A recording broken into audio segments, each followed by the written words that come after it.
Why are older vehicles like the LAV-25 still used in modern warfare?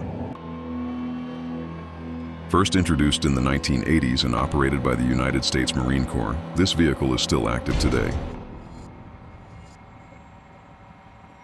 Its biggest advantage is mobility. With an 8x8 wheel system, it can move fast across various terrains, from deserts to urban areas. Its 25mm cannon is effective against infantry and light armored targets.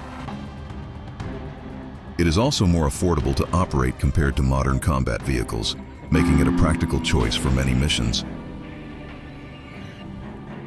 However, it has weaknesses. Its armor is relatively thin, making it vulnerable to anti-tank weapons, mines, and modern drone threats. Its technology is also considered outdated without upgrades.